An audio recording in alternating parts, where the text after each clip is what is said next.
How's it going, everybody? This is going to be a quick video on SB 3254. So as many of you may know, or some of you may not know, HR 5717 was introduced into the House, and that bill is known as the Gun Violence Prevention and Community Safety Act of 2020. Since that bill was introduced in January, pretty much a clone of that bill was introduced into the Senate.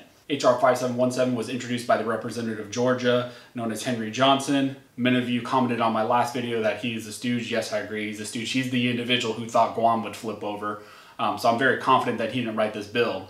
But since that time, the Senate has introduced a clone bill, and it was introduced by Elizabeth Warren. And I will reiterate what I stated in the last video talking about HR 5717. This bill that's now in the Senate as well is pretty much the worst gun control bill that we have ever seen. It pretty much reads as the Manifesto of Gun Control and does almost everything that has ever been contemplated as far as restricting the Second Amendment. So I'm going to do a quick summary of what we are looking at in SB 3254. If you want a comprehensive breakdown of all the language that is included in this bill, you can also watch my video I did on HR 5717. Since that bill is essentially a clone of this one, I went in great detail in that last video about all the things that were incorporated in this bill. So what exactly does SB 3254 do? Why is everybody saying that this is the worst gun control bill we have ever seen?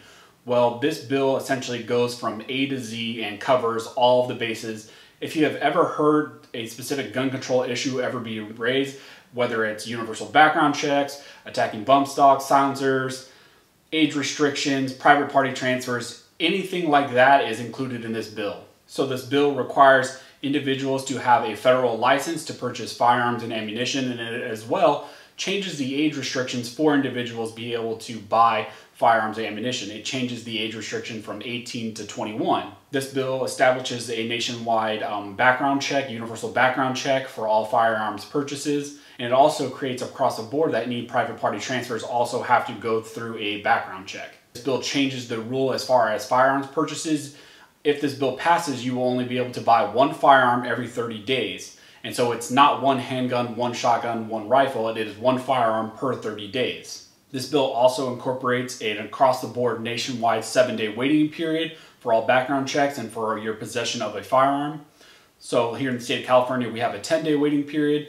But that does not mean if this bill gets passed that the Californians will be reduced to 7 days. Essentially what they say is 7 days will be the minimum standard, and then states can do anything that they want. They can go above and beyond, so the state of California can keep their 10-day if they want. So I think that's a critical point with this bill and with HR 5717 is all this does is set a federal floor. The bill reads so that if a state wants to go further, they can go further.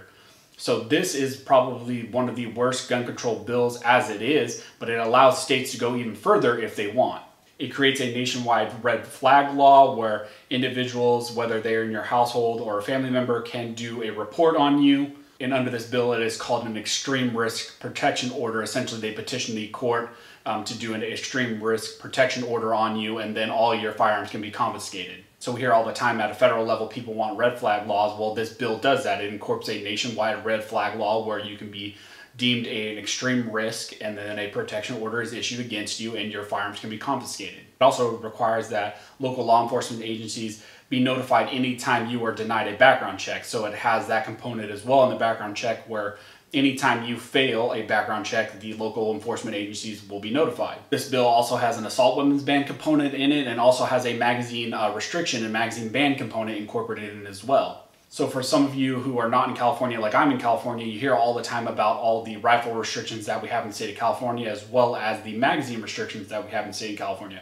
Well, what this bill does and what also HR 5717 will do is it creates an assault weapon ban across the board nationwide and also puts a magazine ban across the board nationwide. They also go after ghost guns, saying that they're going to restrict the sale or manufacture of ghost guns or 80% lowers or non-milled lowers. They also go after silencers and suppressors under this bill, trying to put further restrictions on those. They also go after gun-free zones, and they try to expand the zone of gun-free zones, and they also incorporate universities and colleges under the gun-free zone language. Some of the further burdens that we see incorporated in SB 3254 and HR 5717 is that they place further restrictions on FFL dealers requiring that they go through a federal certification and that they are subject to inspections by federal licensing to ensure that they are meeting the requirements. And to top all this off, to make sure that they can pay for all the infringement of the Second Amendment rights that they are putting in this bill, they go ahead and add additional taxes. They include a 30% tax on all firearms sales, and they also include a 50% tax on all ammunition sales. So like I said in my video covering HR 5717, which is pretty much this bill just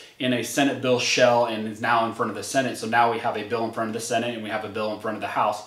This is literally the worst gun control bill I have ever read. What they're trying to do with HR 5717 and SB 3254 is get rid of the Second Amendment rights without actually having to amend the Bill of Rights. They are trying to get rid of your Second Amendment rights without going through the proper channels. They think that they can just pass this through during this pandemic, during this time of concern. They think people aren't paying attention, and they are using this opportunity to try to infringe on your Second Amendment rights. So it's important that you stay engaged in these issues. It's important that you understand what they're trying to do. You need to understand that there's a bill in the Senate, there's a bill in the House, and that one way or another, they're going to try to get this passed. So with that being said, I highly recommend you guys go to Firearms Policy Coalition. They're the individuals really fighting these issues, and they fight a lot of these high-profile issues. I'll put a link down in the description to their website where you can join, sign a petition, and also if you sign up for a membership, it helps support their cause. I'm in no way affiliated with the Firearms Policy Coalition. I just really believe in what they do. If you like this video and you like my content, the best way you can support the channel is to join my Patreon. I'll put a link down in the description to my Patreon page. Patreon really is the best way to support my channel. Another way you can support my channel is using the various affiliate links that you can find down in the details. So as always, thanks you guys for watching. Don't forget to like and subscribe. And never forget, a nation that draws a great distinction between its scholars and its warriors, of its laws written by cowards and its wars fought by fools.